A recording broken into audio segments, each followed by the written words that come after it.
नमस्कार, कशा आहात सगळ्याजणी? चला तर मग आज कुठली रेसिपी आहे ती बघूया. रेसिपीला सुरुवात करूया. इथं आज मी मटारचे कोफ्त्याची रेसिपी बनवणार आहे.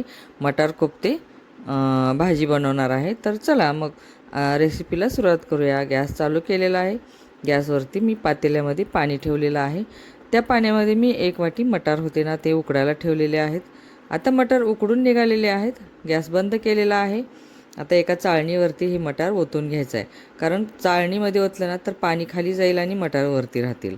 तर आता ही मटार थंड व्हायला ठेवणार आहे. थंड होईपर्यंत आपल्याला ह्याची वाट बघायला पाहिजे. तर मटार थंड झालेले आहेत. आता एका मिक्सरला बारीक करून घेऊया. हे मिक्सरच्या भांड्यामध्ये ही मटार मी ओतून घेते. हे बघा. तर चला आता मिक्सरला हे बारीक करून घेऊया. एकदम बारीक नाही करायचं, मग आवडधोबडच वाटून घ्यायचं आहे, कारण एकातले 2 केलं तरी चालतील. तर चला झालेलं आहे वाटून आपलं मटार. हे अशा पद्धतीनं वाटलेलं आहे, कारण तुम्हाला दाखवते चमच्यानं आवडधोबडच वाटलेलं आहे मी. अशा पद्धतीनंच वाटायचं. आता झालेलं आहे, हे बाजूला करून ठेवूया. त्याच मिक्सरच्या भांड्यामध्ये 1 कांदा, 8 ते 10 लसणाच्या पाकळ्या, अर्धा इंच आलं आणि खोबऱ्याचे तुकडे, ओलं नारळ आहे हे. तर हे मी वाटून पेस्ट करून घ्यायची आहे ह्याची. तर आता हे झालेली आहे ह्याची ग्रेव्ही. तर आता गॅस चालू करायचा आहे. गॅसवरती कढई ठेवायची आहे आणि कढईमध्ये तेल ओतून घ्यायचं आहे. तेल गरम झालं की आपल्याला ते ग्रेव्ही वाटून घेतलेली आहे ना, तर ते ओतून घेऊया. तर ते ह्याला मस्त परतून घ्यायचं आहे, कारण थोडंसं परतायचं आहे, कारण मसाल्याबरोबर ते परत नंतर शिजून निघेल. तर आता टाकायचे ह्यामध्ये मसाले. मसाल्यामध्ये आहेत कांदा लसूण मसाला आहे, धना जिरा पावडर आहे, लाल तिखट आहे, गरम मसाला आहे, हळद आहे आणि चवीपुरतं मीठ आहे. तर हे आता मस्त मिक्स करून घ्यायचं आहे. हे आता एक मिक्सरच्या भांड्यामध्ये थोडंसं पाणी टाकणार, जे वाटून घेतलं होतं ना, तर त्या पाणी टाकणार आहे ग्रेव्हीमध्ये, कारण ह्याला मस्त शिजू द्यायचं आहे. आता तेल निघेपर्यंत हे इकडं शिजतं आहे आणि आपणाला तिकडं कोफ्ते करायचे आहेत. आता ही मटार जी वाटून घेतलेली होती ना, तर त्या मटारला एका ताटामध्ये काढून घेते. एक अर्धी वाटी बेसन घातलेलं आहे. अंदाजे 4 चमचे असणार आहे. थोडंसं लाल तिखट, चवीपुरतं मीठ आणि चिमूटभर हळद. तर बेसन फक्त ते मटारमध्ये मिक्स व्हावं, कारण पाणी घालायचं नाही आपल्याला, किंवा पाण्याचं हे पण नाही लावायचं ह्याला हात, कारण तसंच मळून घ्यायचं आहे.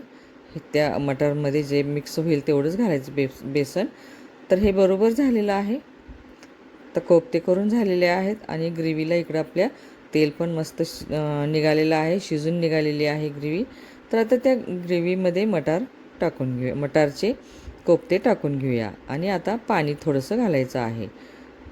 एक 5 मिनटासाठी झाकून ठेवूया, कारण अजून कोफ्ते उघडेच पडलेले आहेत ना, तर थोडंसं पाणी आणखीन लागेल, कारण सगळे कोफ्ते मध्ये पाण्यामध्ये त्या रस्स्यामध्ये डुबले पाहिजेत, तर मग ते उकडून निघतील.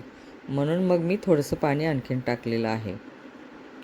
आता आणखीन झाकून ठेवायचं आहे आणि 5 ते 10 मिनटासाठी, कारण मटार आपले उकडलेले आहेत. फक्त बेसन त्याला लई वेळ लागत नाही. बेसन काय एवढं उकडायची गरज नाही जास्त. थोडंसं जरी वाफवलं की बेसन उकडून निघतं. तर झालेली आहे आता आपली कोफ्त्याची भाजी. तुम्हाला कशी वाटली काय नाही ती मला कमेंट करून सांगा. तर शेअर करा, सबस्क्राईब करायला अजिबात विसरू नका. तर झालेली आहे बघा कोफ्त्याची भाजी, मटार कोफ्ते रेसिपी. तर तुम्हाला कशी वाटली? तुम्ही पण बनवता का? किंवा मी जे बनवते ते तुमच्यासारखी बनते का? हे तुमची पद्धत वेगळी असेल किंवा माझी वेगळी असेल. तर आता इथं आपल्याला भात होता माझ्याकडं, तर मी जिरा राईस करून घेणार आहे. कढईमध्ये मी 1 चमचा तेल आणि 1 चमचा तूप घातलेला आहे. तर इथं जिरे टाकलेले आहेत चमचाभर, आणि आता हे भात मिक्स करून आपल्याला परतून घ्यायचं आहे. ते जिरा राईस करणार आहे. हे बघा, बघू शकता मस्त. आता मटारची कोफ्त्याची भाजी, जिरा राईस आणि चपाती, भाकरी एकदम छान लागेल. भाकरी तुम्ही करू शकता. इथं मी चपातीच केलेली आहे. बघा, बघू शकता. तर झालेलं आहे. उतरून ठेवलेला आहे, तवा ठेवलेला आहे. आता तर तव्यावरती आपल्याला चपाती बनवून घ्यायची आहे. तर हे अशा पद्धतीने मी डिश बनवलेली आहे. तर तुम्हाला कशी वाटली ते मला कमेंट करून सांगा. शेअर करा, सबस्क्राईब करायला अजिबात विसरू नका. तुम्ही कुठून बघता रेसिपी ते पण मला कमेंट करा. तर चला, तुम्ही कशा पद्धतीने बनवता, मी कशा पद्धतीनं बनवलेली आहे, ते तुम्हाला आवडली का नाही माझी रेसिपी, तर बघून आणि कमेंट करा. तर झालेली आहे. आता सर्व करून घ्यायची आहे. चपाती भाजायची आहे, आलटी पुलटी करायची आहे. तर भाजून घेतलेली आहे, मस्त फुगलेली आहे चपाती. तर आता इथं आपणाला ताट वाढून घ्यायचं आहे. मस्त आता कोफ्त्याची भाजी आणि जिरा राईस आणि भाजलेली चपाती. आजच्या पुरतं एवढंच बास.